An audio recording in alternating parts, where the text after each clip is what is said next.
प्रणाम सभी को। आइए आज गीता की अध्याय 18 और श्लोक 41 से शुरू करते हैं। संबंध त्याग के प्रकरण में भगवान ने यह बताया कि नियत कर्मों का त्याग करना उचित नहीं है। उनका मूर्तापूर्वक त्याग करने से वह त्याग तामस हो जाता है। शारीरिक क्लेश के भय से नियत कर्मों का त्याग करने से वह त्याग राजस हो जाता है और फल एवं आसक्ति का त्याग करके नियत कर्मों को करने से वह त्याग सात्विक हो जाता है। सांख्य योग की दृष्टि से संपूर्ण कर्मों की सिद्धि में 5 हेतु बताते हुए जहाँ सात्विक कर्म का वर्णन हुआ है, वहाँ नियत कर्म को कृतत्वाभिमान से रहित, राग द्वेष से रहित और फलेच्छा से रहित मनुष्य के द्वारा किए जाने का उल्लेख किया है। उन कर्मों में किस वर्ण के लिए कौन सा कर्म नियत कर्म है और उन नियत कर्मों को कैसे किया जाए, इसको बताने के लिए और साथ ही भक्ति योग की बात बताने के लिए भगवान आगे का प्रकरण आरंभ करते हैं। ब्राह्मण क्षत्रिय वैश्य शूद्राणां च परंतप कर्माणि प्रविभक्तानि स्वभाव प्रभव वैर्गुणे। हे परंतप, ब्राह्मण क्षत्रिय वैश्य और शूद्रों के कर्म स्वभाव से उत्पन्न हुए तीनों गुणों के द्वारा विभक्त किए गए हैं। व्याख्या।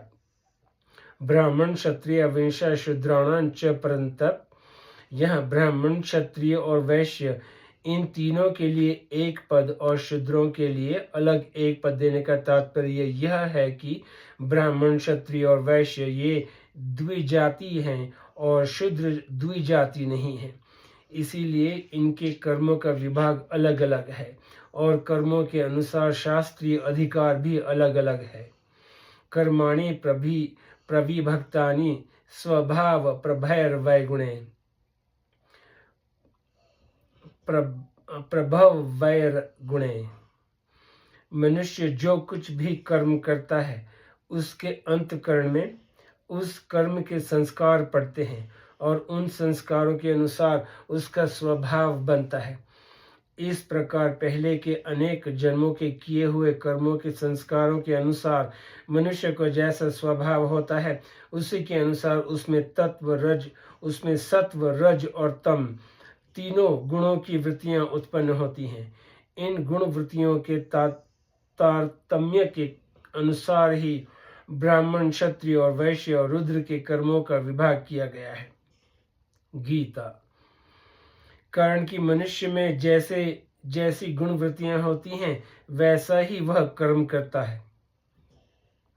कर्म 2 तरह के होते हैं, एक जन्मारंभक कर्म और दूसरा भोगदायक कर्म। जिन कर्मों से ऊंच नीच योनियों में जन्म होता है वे जन्मारंभक कर्म कहलाते हैं और जिन कर्मों से सुख दुख का भोग होता है वे भोगदायक कर्म कहलाते हैं। भोगदायक कर्म अनुकूल प्रतिकूल परिस्थिति को पैदा करते हैं, जिसको गीता में अनिष्ट, इष्ट और मिश्र नाम से कहा गया है। गहरी दृष्टि से देखा जाए तो मात्र कर्म भोगदायक होते हैं, अर्थात जन्मारंभक कर्मों से भी भोग होता है और भोगदायक कर्मों से भी भोग होता है। जैसे जिसका उत्तम कुल में जन्म होता है उसका आदर होता है, सत्कार होता है, और जिसका नीच कुल में जन्म होता है उसका निरादर होता है, तिरस्कार होता है। ऐसे ही अनुकूल परिस्थिति वाले का आदर होता है और प्रतिकूल परिस्थिति वाले का निरादर होता है। तात्पर्य है कि आदर और निरादर रूप से भोग तो जन्मारंभक और भोगदायक दोनों कर्मों का होता है, परंतु जन्मारंभक कर्मों से जो जन्म होता है उसमें आदर निरादर रूप भोग गौण होता है, क्योंकि आदर निरादर कभी कभी हुआ करते हैं, हरदम नहीं हुआ करते।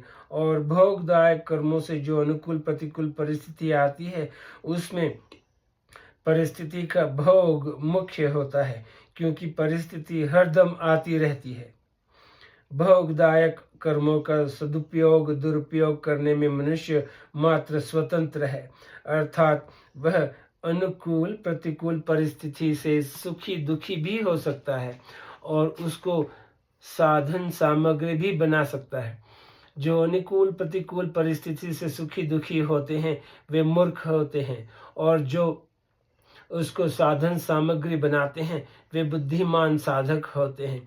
कारण कि मनुष्य जन्म परमात्मा की प्राप्ति के लिए ही मिला है।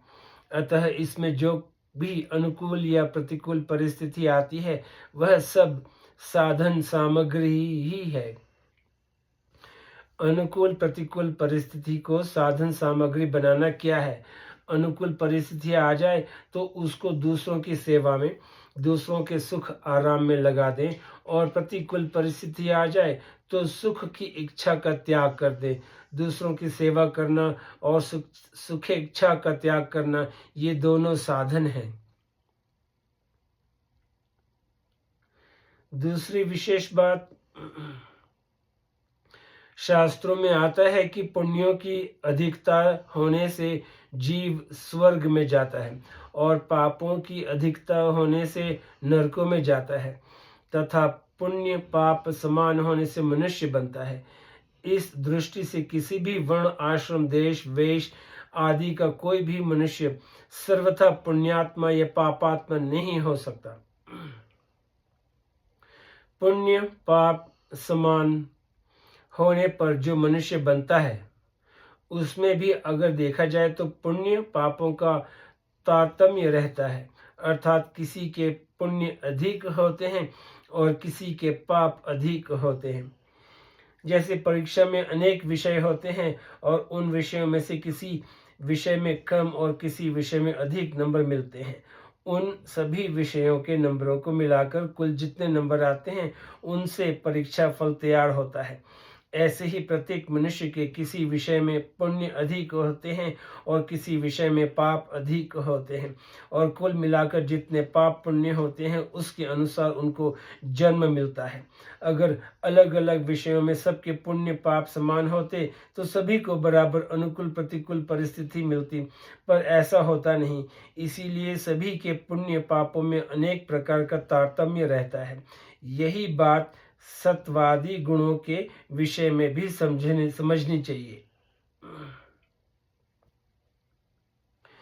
ऐसे ही गुणों का विभाग भी है। कुल मिलाकर सत्व गुण की प्रधानता वाले ऊर्ध्व लोक में जाते हैं, रजोगुण की प्रधानता वाले मध्य लोक और मनुष्य लोक में आते हैं, और तमोगुण की प्रधानता वाले अधोगति में जाते हैं। इन तीनों में भी गुणों के तारतम्य से अनेक तरह के भेद होते हैं। सत्व गुण की प्रधानता से ब्राह्मण, रजोगुण की प्रधानता और सत्व गुण की गौणता से क्षत्रिय, रजोगुण की प्रधानता और तमोगुण की गौणता से वैश्य तथा तमोगुण की प्रधानता से शूद्र होता है। यह तो सामान्य रीति से गुणों की बात बताई। अब इनके अवान्तर तारतम्य का विचार करते हैं। रजोगुण प्रधान मनुष्य में सत्व गुण की प्रधानता वाले ब्राह्मण हुए। इन ब्राह्मणों में भी जन्म के भेद से ऊंच नीच ब्राह्मण माने जाते हैं, और परिस्थिति रूप से कर्मों का फल भी कई तरह का आता है। अर्थात सब ब्राह्मणों की एक समान अनुकूल प्रतिकूल परिस्थिति नहीं आती। इस दृष्टि से ब्राह्मण योनि में भी तीनों गुण मानने पड़ेंगे। ऐसे ही क्षत्रिय, वैश्य और रुद्र भी जन्म से ऊंच नीच माने जाते हैं, और अनुकूल प्रतिकूल परिस्थिति भी कई तरह की आती है। इसीलिए गीता में कहा गया है कि तीनों लोकों में ऐसी कोई भी वस्तु नहीं है जो तीनों गुणों से रहित हो। अब जो मनुष्य तेर योनि वाले पशु पक्षी आदि हैं उनमें भी ऊंच नीच माने जाते हैं। जैसे गाय आदि श्रेष्ठ माने जाते हैं और कुत्ता गधा सूअर आदि नीच माने जाते हैं। कबूतर आदि श्रेष्ठ माने जाते हैं और कौवा चील आदि नीच माने जाते हैं।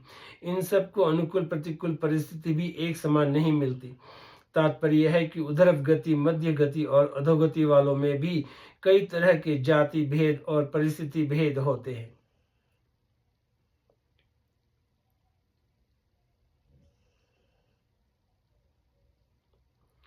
ये श्लोक 41 समाप्त हुआ। अब श्लोक 42 से शुरू करते हैं। संबंध। अब भगवान ब्राह्मण के स्वाभाविक कर्म बताते हैं। शमोदमस्तप शौच शांतिर्रार्जवमेव च ज्ञानं विज्ञानमास्तिक्य ब्रह्मा कर्म स्वभावजम। मतलब मन का निग्रह करना, इंद्रियों को वश में करना, धर्म पालन के लिए कष्ट सहना, बाहर भीतर से शुद्ध रहना, दूसरों के अपराधों को क्षमा करना, शरीर मन आदि में सरलता रखना, वेद शास्त्र आदि का ज्ञान होना, यज्ञ विधि को अनुभव में लाना और परमात्मा वेद आदि में आस्तिक भाव रखना, ये सब के सब ब्राह्मणों के स्वाभाविक कर्म हैं। व्याख्या। शम, मन को जहां लगाना चाहे वहां लग जाए और जहां से हटाना चाहे वहां से हट जाए, इस प्रकार मन के निग्रह को शम कहते हैं। दम, जिस इंद्रिय से जब जो काम करना चाहे तब वह काम कर ले और जिस इंद्रियों को जब जहां से हटाना चाहे तब वहां से हटा ले, इस प्रकार इंद्रियों को वश में करना दम है। तप, गीता में शरीर वाणी और मन के तप का वर्णन आता है। उस तप को लेते हुए भी यहाँ वास्तव में तप का अर्थ है अपने धर्म का पालन करते हुए जो कष्ट हो अथवा कष्ट आ जाए उसको प्रसन्नता पूर्वक सहना, अर्थात कष्ट के आने पर चित्त में प्रसन्नता का होना। शौचम, अपने मन बुद्धि इंद्रिया शरीर आदि को पवित्र रखना तथा अपने खान पान व्यवहार आदि की पवित्रता रखना। इस प्रकार शौचाचार सदाचार का ठीक पालन करने का नाम शौच है। शांति, कोई कितना भी अपमान करे, निंदा करे, दुख दे और अपने में उसको दंड देने की योग्यता बल अधिकार भी हो, फिर भी उसको दंड न देकर उसके क्षमा मांगे बिना ही उसको प्रसन्नता पूर्वक क्षमा कर देने का नाम शांति है। शांति। अर्जवम, शरीर वाणी आदि के व्यवहार में सरलता हो और मन में छल कपट छिपाव आदि दुर्भाव न हो, अर्थात सीधा सादापन हो, उसका नाम अर्जव है। ज्ञानम, वेद शास्त्र पुराण इतिहास आदि का अच्छी तरह अध्ययन करना होना और उनके भावों को ठीक तरह से बोध होना तथा कर्तव्य अकर्तव्य का बोध होना ज्ञान है। विज्ञानम, यज्ञ में स्त्रुवा आदि वस्तुओं का किस अवसर पर किस विधि से प्रयोग करना चाहिए, इसका अर्थ यज्ञ विधि का अर्थात यज्ञ विधि का तथा अनुष्ठान आदि की विधि का अनुभव कर लेने का नाम विज्ञान है। आस्तिक्यम, परमात्मा वेदादि शास्त्र परलोक आदि का हृदय में आदर हो, श्रद्धा हो और उनकी सत्यता में कभी संदेह न हो तथा उनके अनुसार अपना आचरण हो, इसका नाम आस्तिक्य है। ब्रह्मा कर्म स्वभावजम, ये शम दम आदि ब्राह्मण के स्वाभाविक कर्म गुण हैं, अर्थात इन कर्मों गुणों को धारण करने में ब्राह्मण को परिश्रम नहीं पड़ता। जिन ब्राह्मणों में सत्व गुण की प्रधानता है, जिनकी वंश परंपरा परम शुद्ध है और जिनके पूर्व जन्मकृत कर्म भी शुद्ध हैं, ऐसे ब्राह्मणों के लिए ही शम दम आदि गुण स्वाभाविक होते हैं और उनमें किसी गुण के न होने पर अथवा किसी गुण में कमी होने पर भी उसकी पूर्ति करना उन ब्राह्मणों के लिए सहज होता है। चारों वर्णों की रचना गुणों के तारतम्य से की गई है, इसीलिए गुणों के अनुसार उस वर्ण में वे कर्म स्वाभाविक प्रकट हो जाते हैं और दूसरे कर्म गौण हो जाते हैं। जैसे ब्राह्मण में सत्व गुण की प्रधानता होने से उसमें शम दम आदि कर्म गुण स्वाभाविक आते हैं तथा जीविका के कर्म गौण हो जाते हैं और दूसरे वर्ण में रजोगुण तथा तमोगुण की प्रधानता होने से उन वर्णों के जीविका के कर्म भी स्वाभाविक कर्मों में सम्मिलित होते हैं। इसी दृष्टि से गीता में ब्राह्मण के स्वभावज कर्मों में जीविका के कर्म न करके शम दम आदि कर्म गुण ही कहे गए हैं। अब यहीं पे समाप्त करते हैं, फिर कल श्लोक 43 से शुरू करेंगे। आपका बहुत बहुत शुक्रिया। नमस्ते।